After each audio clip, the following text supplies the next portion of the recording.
read the prompt properly, and he read the puzzle stylist, at which he always refers to in his videos and in his playthroughs, and he got it wrong, dude. It's classic. It's classic. It's not even his fault. Maybe he's extrapolating based on the idea that if publishers have to have end-of-life plans for their games, that includes MMOs, where once the game is getting sunset, you're pulling the plug on it, you would then need to turn the game over to the community in a playable state, an accessible state, like give the code to them. Thus, it turned it into a single-player experience, so the onus would be on the developers to rebalance their game to be a single-player experience for them?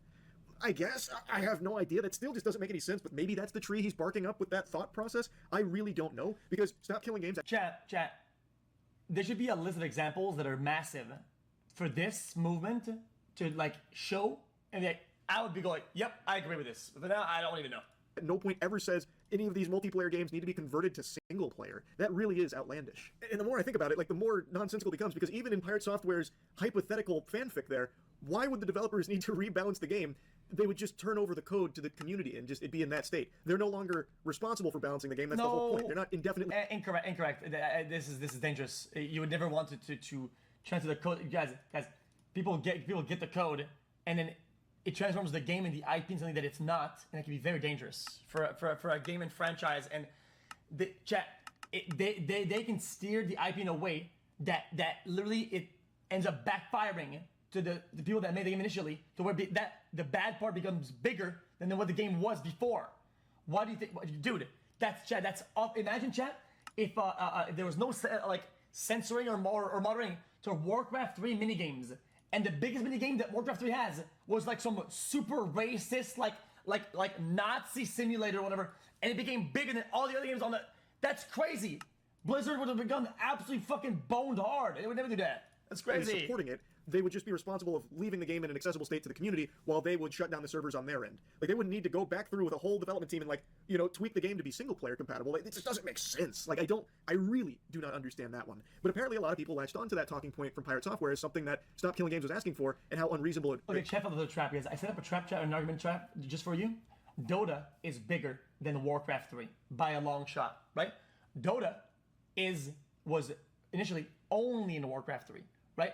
So imagine if there was a problem, there was something crazy about that, right? At the time, how much it would have damaged Blizzard, and they would never do that. Imagine if they lost control of that. That's outlandish. It's outlandish. It was. Which, if that's what Stop Killing Games was asking for, it would be unreasonable. But that's not what it's asking for. Nowhere in there does it say that it's directly targeting always online single-player games. Oh, he's so close. He's so close to getting it. It is vague, and because of that, it will impact. He never has that light bulb moment. Well, he is correct in that statement. It's almost as if that's not what the initiative is asking for. I know this part is once again just reinforcing that he doesn't know what the Stop Killing Games movement is about, but I have to just show you this because it is so fascinating, because he himself literally calls out that Stop Killing Games at no point explicitly mentions single-player always-online games or anything like that. And for some reason, instead of following the breadcrumbs that would naturally lead him to the conclusion of, oh, maybe I misunderstood, maybe because it's absent here, that's not what this is actually about. Instead, he uses it as a criticism against the Stop Killing Games initiative entirely, saying it's just too vague, it's way too vague. The reason it is not explicitly stated there is because that is not what the whole initiative is about. It is not specifically targeting that thing that you keep saying that it is. I don't know how that never clicked. But those were his streams with a smaller audience. What does he say in his big YouTube video with over 1 million views that he had time to research? If we're trying to kill off the practice of developers putting together a live service game, pitching it as a single-player experience, and then taking away support in the future... Now he's changed it again and is making up how it's about single-player games are advertised. What is he doing? It needs to be specific about the business practice it's trying to defeat, which is specifically companies that are doing this under the guise of it being a single-player game. Chat, he's never wrong, okay? He's gonna have a take. Chat, he has the online take, the video take, the apology take, the after take, the psychologist take, and it is always wrong. But he was never wrong though. He was right the whole time. He just didn't get it. You didn't get it though. Adding online-only functionality that is not necessary and doesn't add any gameplay elements. That's the problem. No, that's not it at all. This is a really strong section from Ross here because and if you're right, the clips that you saw moments ago were from his stream. When he took more time to watch it and digest it, he still came back in that video misrepresenting it. Like, it never dawned on him. Like, on stream, he could write it off as like, oh, he didn't grasp it in the moment, maybe later on he did.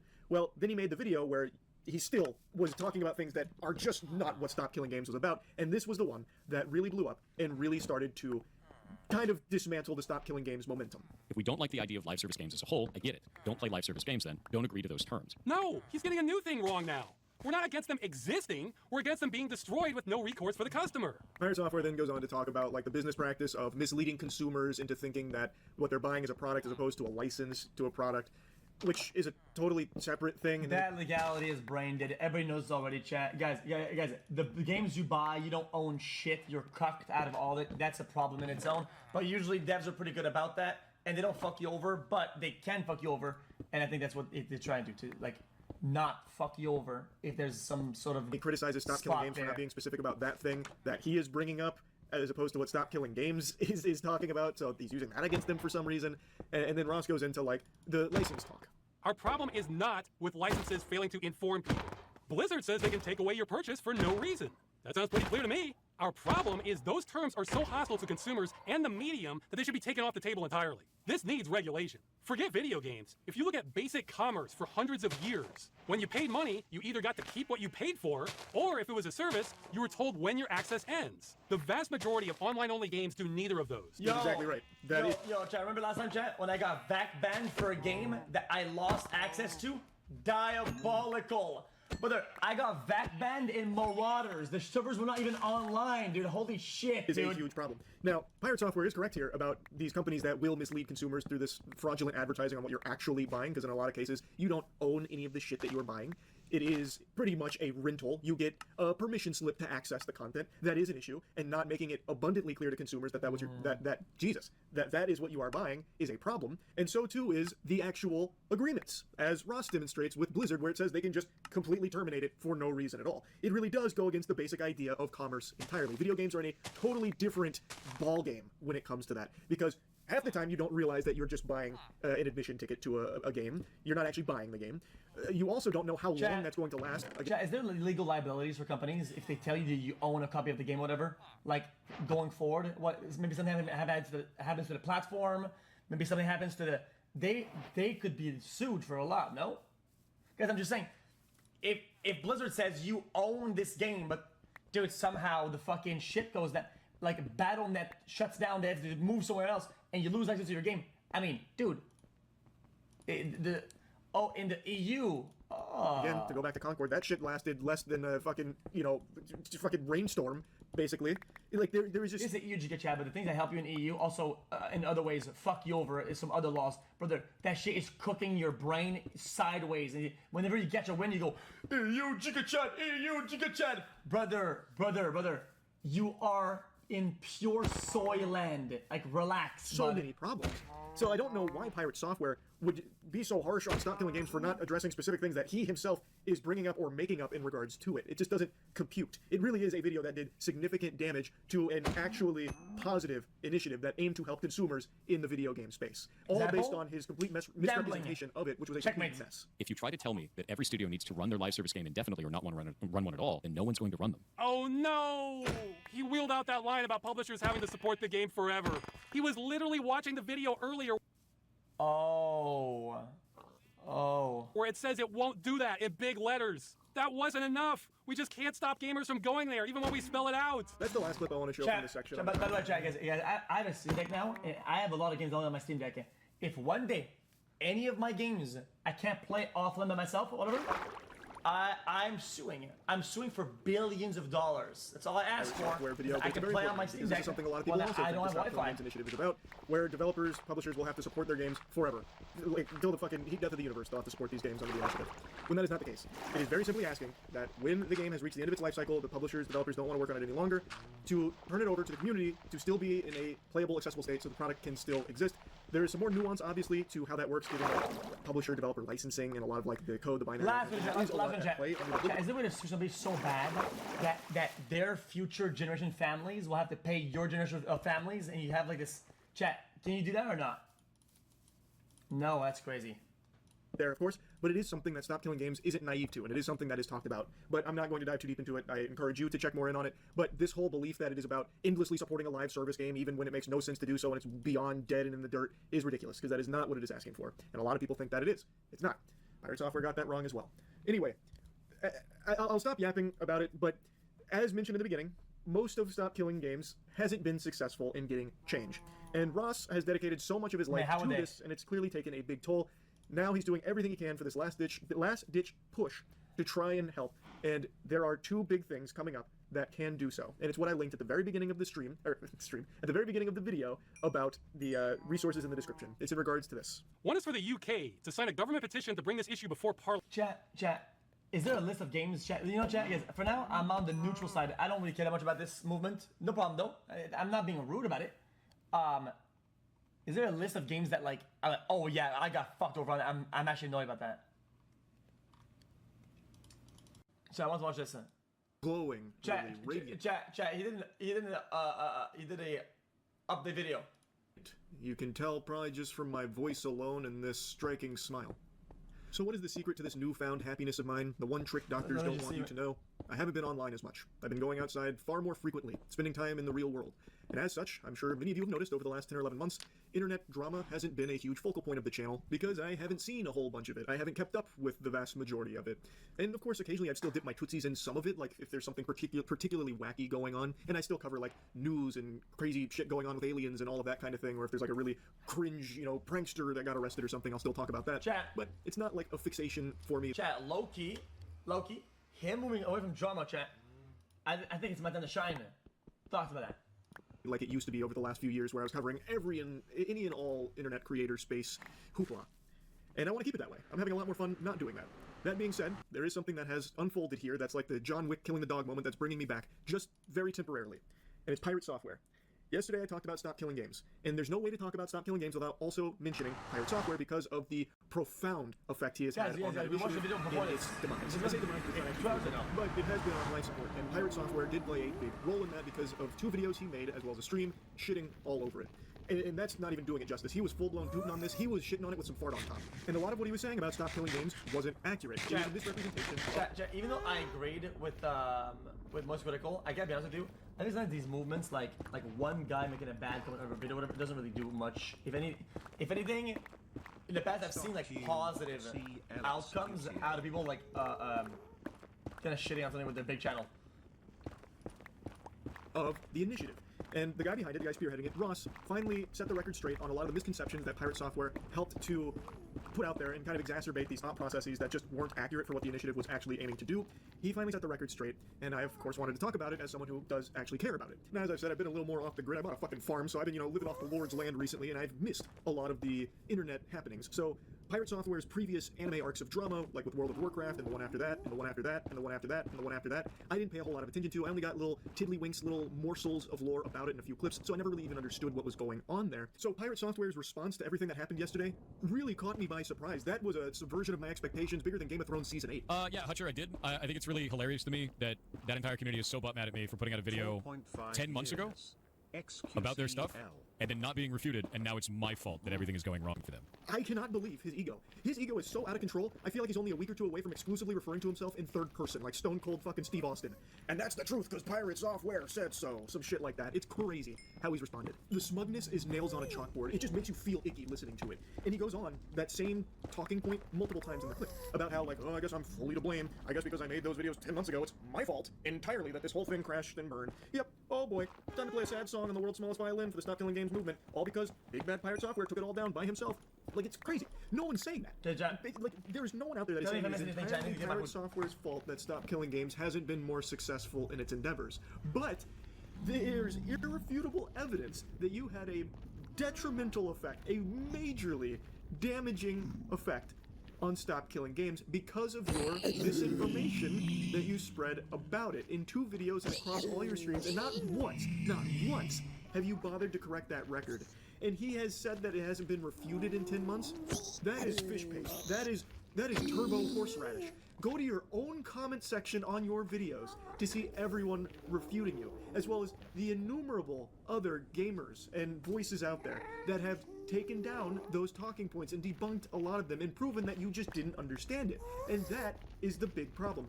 No one hates Pirate Software because he doesn't agree with Stop Killing Games. The reason so many people are angry at him, myself included here, you can disagree with the movement all you want. If you don't like the initiative, I'm not your fucking dad. You make your own choices there. But the reason so many people, myself included, do not like how Pirate Software is handling all this is he is outright refusing to just admit any level of fault, that he was wrong about anything.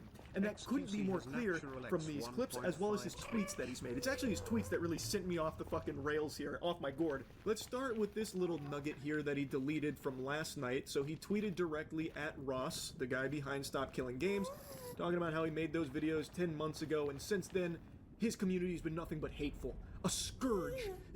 A fucking tyrannid threat that he must destroy. Your community is fucking rabid, and it's shit to deal with for anyone on the other side of the argument. Why do you think I haven't talked about this shit in 10 months? Why do you think we auto-mute anyone bringing it up in chat? Because it's been rage bait and shit-flinging the entire time.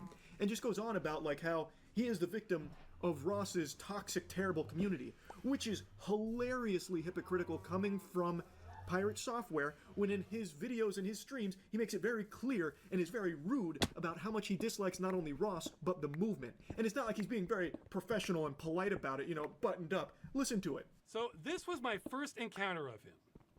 Oh shit, now this is actually really dumb. It's used car salesman garbage. This is shit. It's shit. Not only do I not want to back this, I'm going to actively tell people not to.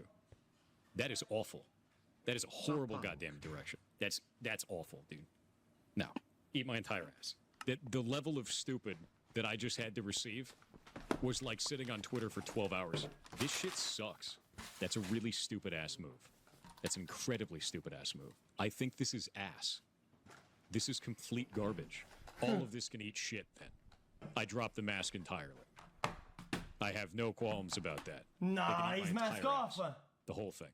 That sounds stupid Fuck, as I tried shit. to give her Yeah, I'm sure it's Ross and his community that are actually the assholes here. Brother, come on, you can't possibly be calling the wambulance with a side of french fries here about people being mean to you when you are literally the one that started the shit-flinging and name-calling. And by the way, Ross never even addressed this for 10 months because he didn't want to dilute the initiative into just having it be boiled down to drama between creators, which I think was actually very big of him. The only reason he's talking about it now is because it's at the end of its life, and so many people still don't understand it because of someone like Pirate Software misrepresenting it. So he's finally setting the record straight there. Anyway, he did delete that tweet, but just a little while ago, he made a new tweet, a very long tweet, as well as a series of tweets under it in regards to this whole thing.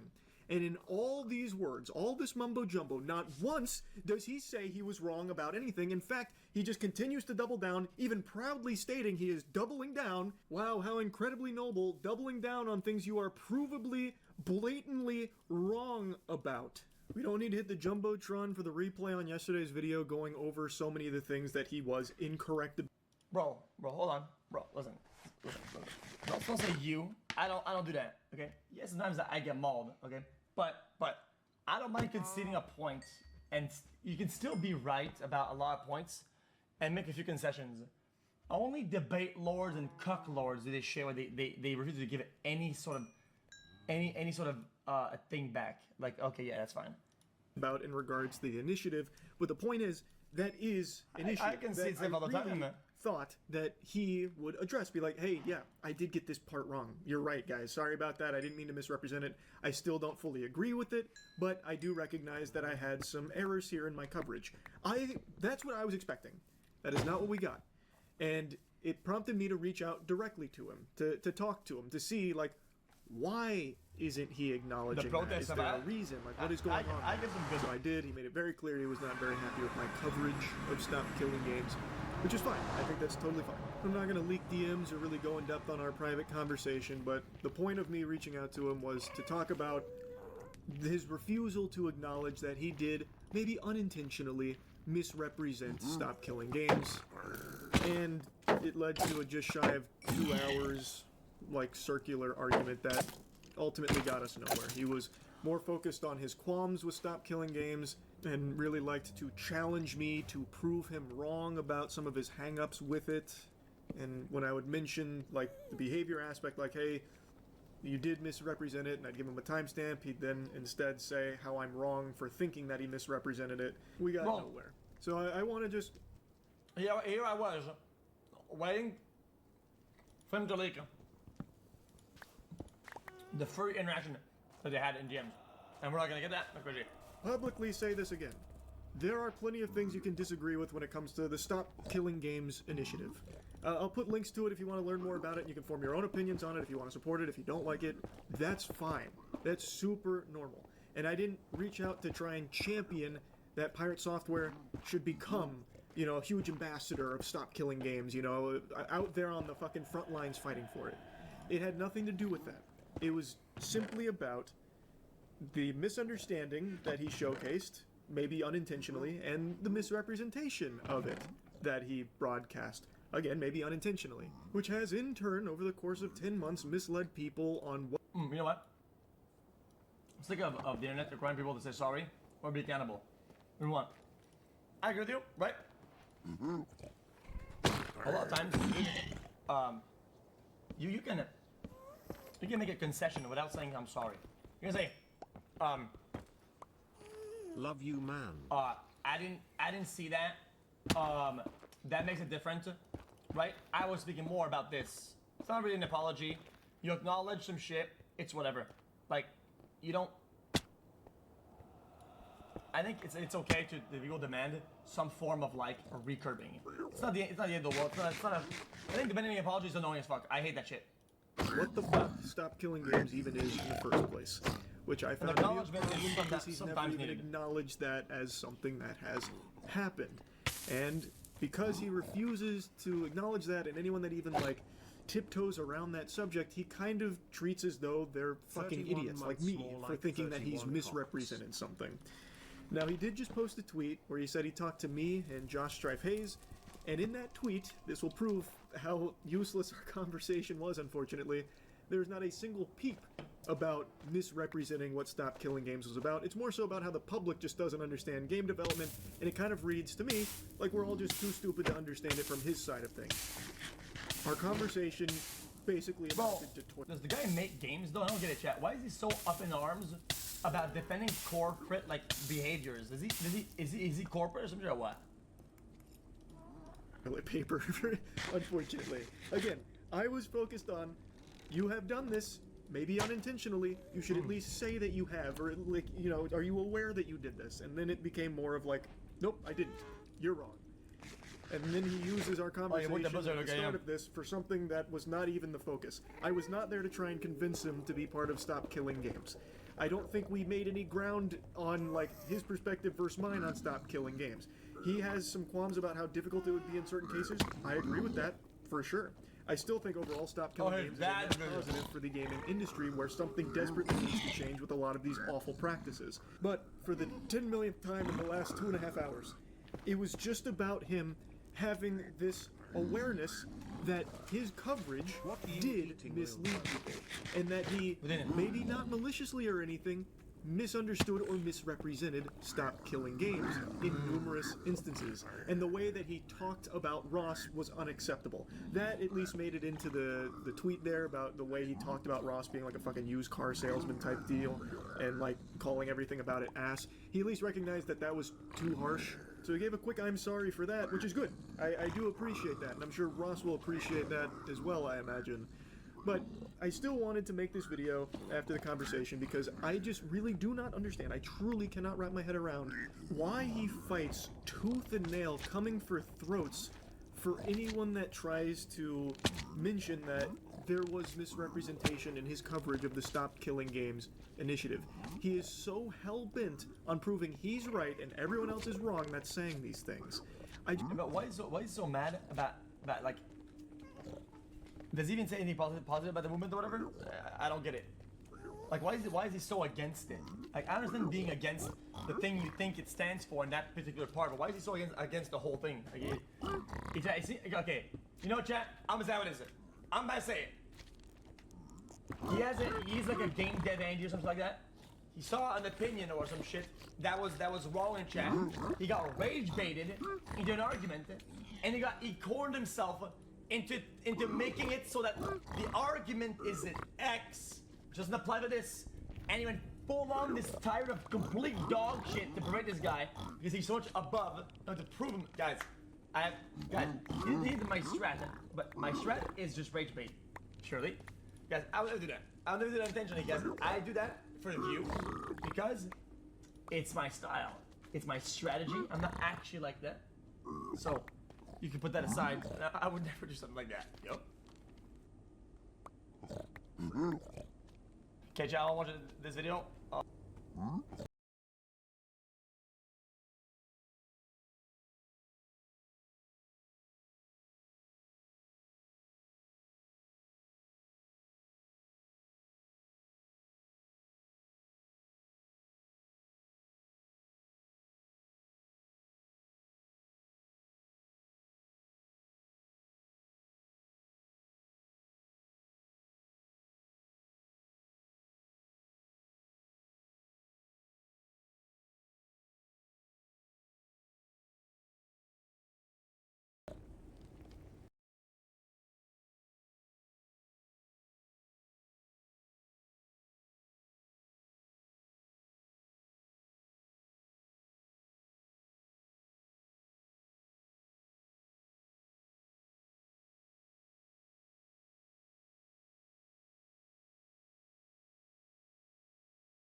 it.